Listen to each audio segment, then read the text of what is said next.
was on the 11th of December. Well, this happened on the 7th, the lecture before the last. It was a Monday night. And you were simply using the 14th chapter of the book of John.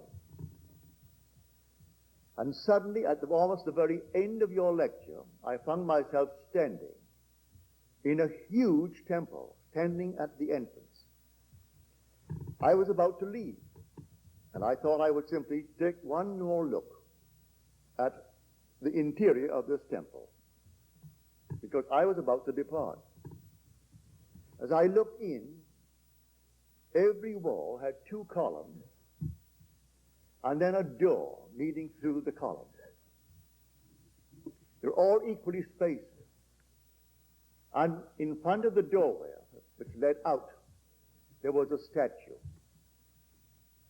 And I knew, she said, that I could put that statue on as I would a garment. But I knew if I did, I would have to experience all that was contained within that statue. But I also knew I had already done it. All these I had played. They were all individual statues at the doorway between the 2 columns. And there were simply many doorways within the interior of this huge, huge temple. And then I felt what enormous satisfaction that I have done it. I have completed the work that I came to do. And then I came back to the lecture. And then the lecture was almost over. That night when we went home, my husband and I put on the tape.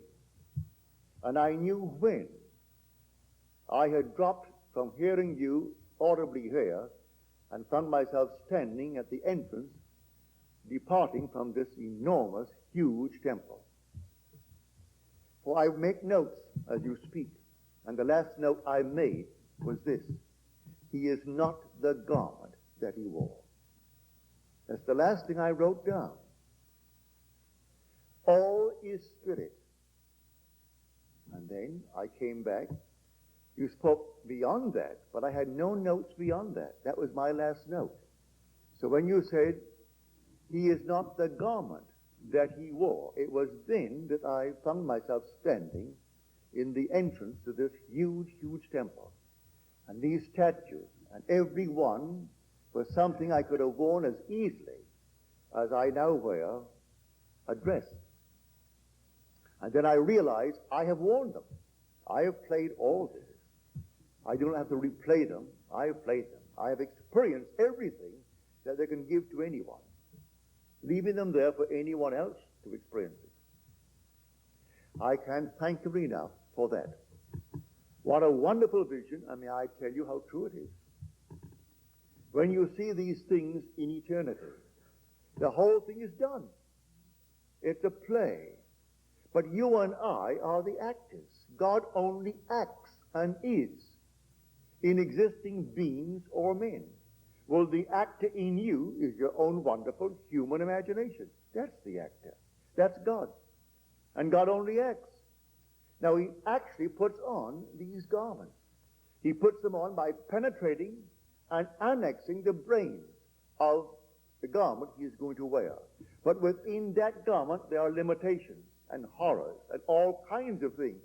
And then I am confronted with all the vicissitudes entailed by that annexation. And so I've got to go through it. Suddenly the scientists tell you that this is your background physically. All right, let them tell me all they can. I am actually entombed in this, wearing the restrictions of this garment, but having discovered who I am, I can modify it. I have seen a dozen Hamlets, and no two are played alike. Oh, they stick to the script, and they depart on time. They take their cue and they enter on time. But they interpret it differently. And so I can take a part.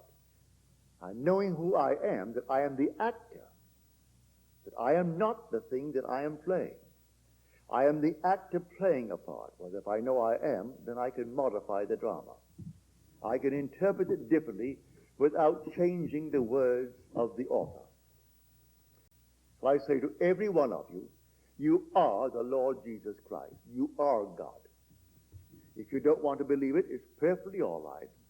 If when I use the word Jesus, the mind thinks of something external to yourself, I tell you, you've got the wrong one. If I say God, and Jehovah, and the mind jumps out, and you see an existing presence, something that is external to yourself, you've got the wrong God. When I use the word, and suddenly I am calling you to your own attention as to who you are, and you think of just your own being, your imagination, you've got the right one. Then I'm jolting you. Then what are you now doing? Because God creates by imagining. God imagining is creating. And so what are you creating? At that moment, I'm calling you to attention. Then what are you now creating? You're doing it by what you're imagining. Because you are the only reality in the world. You are God.